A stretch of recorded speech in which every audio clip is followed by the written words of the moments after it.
Friends, आज मैं कुछ म्यूचुअल फंड से रिलेटेड या इन्वेस्टमेंट आप कह सकते हैं एक लेमैन लैंग्वेज में कि इन्वेस्टमेंट से रिलेटेड मैं आपके सामने कुछ चर्चा करने की कोशिश करूंगा। आप जहां भी म्यूचुअल फंड हो, स्टॉक हो, इंडिविजुअल में इन्वेस्टेड हो, बने रहो, कोई दिक्कत नहीं है। केवल एक गलती आपकी भारी पड़ सकती है आपके इन्वेस्टमेंट के ऊपर, और सबसे बड़ी गलती वो जनरली जो इन्वेस्टर हैं वो करते भी हैं कि हालांकि काफ़ी सारे लोगों को पता है, काफ़ी सारे यूट्यूबर्स ने इसके सब्जेक्ट पे वीडियो भी बनाया हुआ है। होप सो कि उनका वीडियो और ज़्यादा लोगों के बीच में चले। और मैं ये भी चाहता हूँ कि इस वीडियो के माध्यम से भी मैं आपके सामने एक चीज़ बताना चाहूँगा जो जनरली आप जैसे प्यारे इन्वेस्टर्स को एक चीज़ नहीं करनी चाहिए, वो है स्टॉक मार्केट के अंदर जब आप एसआईपी करते हो, चाहे वो आप एसआईपी इंडिविजुअल स्टॉक के अंदर करो या चाहे वो एसआईपी के माध्यम से आप अपना इन्वेस्टमेंट करो, ठीक, म्यूचुअल फंड्स के अंदर, ठीक है। तो आपको करना क्या होता है कि हर साल आपको पता होगा, अगर मैं एक फैक्ट रखूँ आपके सामने, तो 1960 से लगा के 2021 तक जो एवरेज इन्फ्लेशन का रेट रहा वो रहा करीब 7.5% के आसपास। दैट मीन्स कि अगर 1960 रुपये में किसी के पास 100 रुपये रहा होगा तो इन्फ्लेशन की वजह से वही सामान उसको आज की डेट पे 7,800 रुपये के आसपास, अगर मैं सही समझ पा रहा हूँ इन्फ्लेशन का गणित, तो 7,804 रुपये के आसपास का मिलता। सोच सकते हो क्या इस चीज़ को कि कितना बड़ा इन्फ्लेशन की मार इन्वेस्टर्स की हो या जनरल कंज्यूमर की लाइफ में हो पड़ती है इन्वेस्टर्स की लाइफ में, ठीक। तो क्या मैंने बोला कि 100 रुपये की चीज़ 1960 रुपये में जो चीज़ 100 रुपये की मिलती होगी, आज की डेट पे वो चीज़ 7,804 रुपये के आसपास की मिल रही होगी, क्योंकि जो इन्फ्लेशन रहा वो करीब करीब एवरेज की बात करेंगे 7.5% के आसपास इंडिया के अंदर इन्फ्लेशन रहा, ठीक। तो आपको इस मारामारी से बचने के लिए क्या करना चाहिए?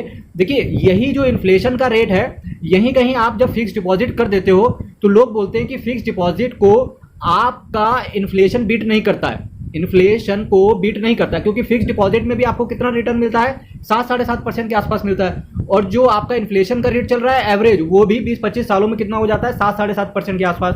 तो जितना इन्फ्लेशन रहा उतना ही आपको रिटर्न मिल गया। फिर आपको एक्स्ट्रा रिटर्न क्या मिला जिसकी वजह से आप पैसे उड़ा पाओ या पैसे माला माल कर पाओ या गाड़ी बंगला कुछ भी खरीद पाओ? इसी वजह से लोग बोल देते हैं कि प्रॉपर्टी में इन्वेस्ट करना ज्यादा बेहतर रहता है, क्योंकि प्रॉपर्टी जो होती है वो कहीं ना कहीं रियल टाइम वैल्यू पे डिपेंड करती है। उसके पीछे बहुत बड़ी गणित है, मैं उस पर नहीं जाना चाहूंगा। मैं आज केवल आपसे ये कहना चाहूंगा कि मोटा मोटा सोच के देखिएगा कि जो भी आप सपोज दैट किसी भी एक म्यूचुअल फंड में अगर आपकी एसआईपी 1,000 रुपये जा रही है, तो जो एवरेज इन्फ्लेशन मैंने बताया 7.5%, तो आपको क्या करना चाहिए कि ऑलमोस्ट अगर हो सके तो सीधा 1,000 का 10% ऐड कर दो। दैट मीन्स कि हर साल आप अपनी एसआईपी 10% से इंक्रीज करते चले जाओ। और कब तक करना है? जब तक आपकी एसआईपी चल रही है। दैट मीन्स कि कम से कम 20 से 25 साल में म्यूचुअल फंड में इन्वेस्ट रहना सही माना जाता है। लोग बोलेंगे 3 से 5 साल, बट मेरा गणित ये कहता है कि कम से कम किसी भी म्यूचुअल फंड में आपको 20 से 25 साल रुकना ही चाहिए अगर आप एक बड़े इन्वेस्टर बनना चाहते हो तो, ठीक। अब आपको क्या करना है कि देखिए 1,000 रुपये की एसआईपी चल रही है, 10% ऐड कर दिया। अगर आप कर सकते हैं तो, नहीं कर सकते हैं तो कोई दिक्कत नहीं है। केवल आप जो इन्फ्लेशन का रेट चल रहा हो उसको गूगल पे टाइप करना। आरबीआई जनरली जो शशिकांत दास साहब हैं इस समय, आरबीआई हमारे गवर्नर, तो वो इन्फ्लेशन का रेट डिक्लेयर करते रहते हैं। इकोनॉमिक टाइम से मिल जाएगा आपको, गूगल से सर्च कर लो, या कोई आपका बंदा जो एमए वगैरह कर रहा हो उस पर उसको पता होगा इन्फ्लेशन का रेट, ठीक है। तो आपको क्या करना है, इन्फ्लेशन का रेट पता करके, जनरली 7% के आसपास इन्फ्लेशन घूमता रहता है, तो 1,000 पे 7% ऐड कर दो। दैट मीन्स कि 70 रुपये आपको ऐड करना है। इतना आप मान के चलना कि ये एक्सेस बर्डन आपके ऊपर आज ही पड़ेगा।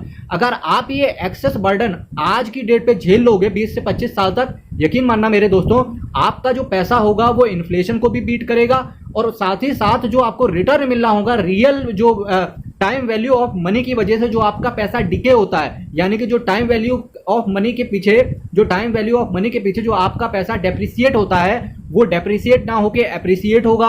इन्फ्लेशन को आप ऑलरेडी बीट कर चुके होगे, तो इससे आप over the period of time bumper return निकाल के ला सकते हो, चाहे वो इंडिविजुअल सही स्टॉक हो या फिर म्यूचुअल फंड हो। मेरे मित्रों, इसी के साथ मैं कहना चाहूंगा, चैनल आप सब्सक्राइब कर देना, वीडियो शेयर कर देना। कल फिर आपके साथ मिलेंगे सेम टाइम सेम चैनल। तब तक के लिए बहुत बहुत धन्यवाद।